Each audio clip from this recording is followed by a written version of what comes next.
Hello, welcome back to another Vlogmas. We're currently on Vlogmas 10, so literally 2-3 more videos to go. And in this one, it's just going to be a chilled Q&A. I know we've just done one recently, but not gonna lie, yesterday didn't film much, so don't actually have much substance for a Vlogmas for today. It's currently Saturday when I'm filming this intro. But yeah, I had family, siblings over yesterday, so I was looking after them.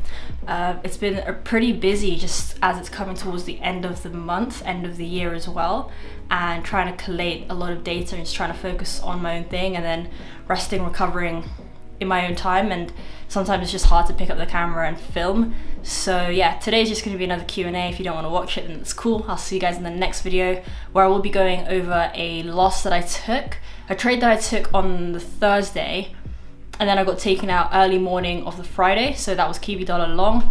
And yeah, I'll talk a bit about my processes in the next video, because I'm basically gonna do some work now. It's currently Saturday, I think I already said that. But yeah, thank you guys for all the support, and I hope you guys enjoy the Q&A. Hey guys, welcome back to another Q&A. I know, same setup, but I just try and do these videos in bulk. Let's get straight into the questions. Communities, yay or nay? Yay. I'd say communities are awesome, especially when you're starting out and you're trying to learn the ropes and be able to network. You meet some awesome people in your community. Again, it depends on what community you're joining, but yeah, massive yay for me. As long as you're being able to grow, and an even bigger yay if you're at the start of your journey. And it's always better when you're learning together, growing together, networking. Trading is a lonely game, it's very lonely. Not a lot of people understand it. You get a lot of slack for trading. It is quite lonely, but for me, I wouldn't really say it's lonely, I just say it's a bit more isolated. So I'm always grateful for the communities that I've joined in the past, because you meet awesome people, you get to network, you make friends along the way, you learn from each other. And I do have a video on why I left my first ever community, which I'm gonna put up on the top right on the cards, because it's a great video, and I do talk about like some like my thought process and my experience of leaving a community and how I sort of felt enclosed and my growth being capped. I feel like once that sort of happens, or you start feeling that gut instinct or those signals telling you that it's time for you to go, then it's time for you to go. And yeah, definitely check out the video, it's a good one. Next question is how are you? That's a really sweet question. I'm great. Currently it is Sunday the 22nd of November. As you can see, we've got a Christmas tree up, so I'm well ready for Christmas. From this week I actually didn't upload a YouTube video, and I kind of forgot, to be honest, that it still baffles me that people watch my videos and they somewhat like expect a YouTube video from me. So I logged onto Instagram the other day and they were like, oh, where's your video? Are you okay?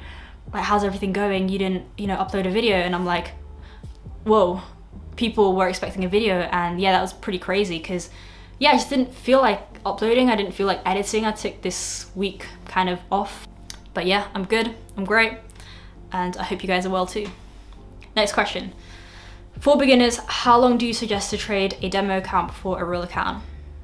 I would say like literally a couple weeks, even less. Like literally, you want to get off demo as quick as possible. Like you don't want to be stuck on demo for like weeks and months and years and ultimately feel like you're trading, because it's completely different, believe me. Like I would say from my own personal experience that when you're trading demo, it's mostly just to get used to the interface that you're trading on, or checking out a broker, etc. Being able to just get used to the interface or whatever strategy you're delving into, especially if you are a beginner. If you're right at the start of your journey, definitely be on demo for a couple weeks to a month, but then just know that there's still a massive difference between demo trading and real trading.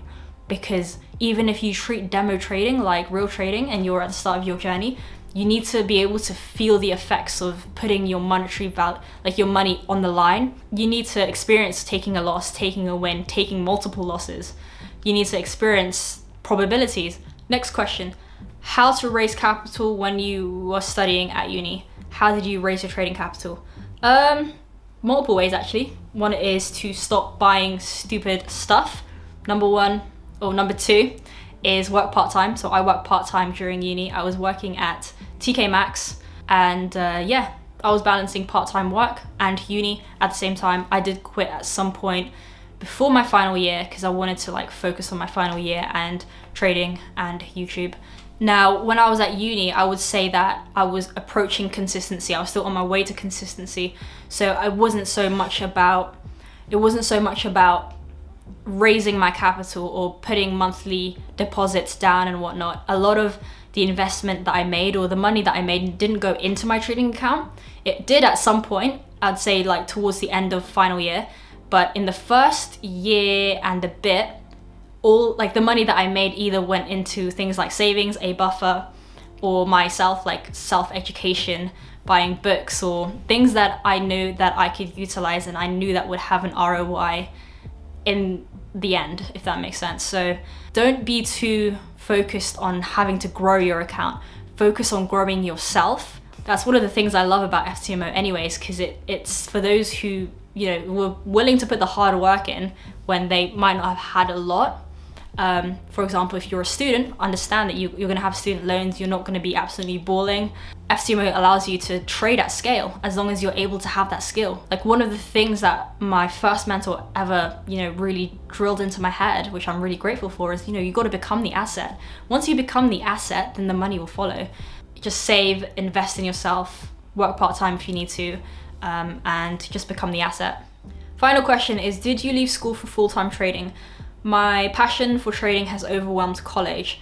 So no, I graduated. I completed my whole 3-4 years at uni. And you know, it's a common question that I get, that a lot of people want to quit uni. Again, I can't advise this because it's really down to you and, you know, things like parents or how much you're paying for uni. But yeah, it was kind of like smack bang in the middle, second year, literally halfway through my bachelor's degree, that I founded trading. And I can do a whole long-winded answer to this question and sharing my personal experience. But I think ultimately I focused on school. I was paying a lot for it.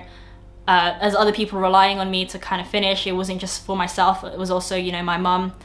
She came into this country to give me good education. I was born in the Philippines, so she just worked really damn hard to provide for me and to put food on the table and to give me a proper education, give me opportunity. You know, I did gravitate towards just completing my degree. Uni has really primed me and chiseled me and sharpened sort of my tools, my axe, for life. I know it's completely different to life. Like, you know, people are like, okay, you graduate now and then real life happens, and it's true, but it builds your character, it builds your resilience, your mental resilience. And again, I just deviated from the question, but look, the markets are always going to be there, but your education might not, especially if you're not consistent, especially if you're not making a lot of money with trading. If you're still learning, then it kind of makes no sense to just completely quit on your college, on your studies, to go and learn to trade. It's very much possible to learn to trade, become consistent while at uni, because I'm living proof. You can go back to my old videos I documented while I was at uni, while I was trying to balance it. There's gonna be periods where we'll be off trading. So for example, every exam period, I took like 3 months off trading, off social media, because obviously I had to study. And you know, I was bummed out about that. I was like, oh man, I feel like I'm gonna be 3 months behind. But honestly, it gives you a lot more mental clarity and it gives you a lot more understanding. And because you had to wait for it, you're willing to go into the markets, absolutely crush it and have that momentum. So again, it really depends on how you're viewing things, where your perspective's at, but that was my thought process during uni, during studies. And yeah, I think the number one thing I kept in mind was that markets are always going to be there, you know, but my exams won't. I only got one shot at these exams, one shot at getting my degree, like, you know, working as hard as I can, but the markets are always going to be there. So I hope that kind of gives you some food for thought. Long-winded answer, I know, but yeah. So that concludes this Q&A. Again, guys, thank you for watching. I'm going to put up a playlist right now on all my other Q&As if you want to go and watch it. And thank you for watching. I'll see you guys in the next one. All snow is falling down, all the colored lights lighting up this town.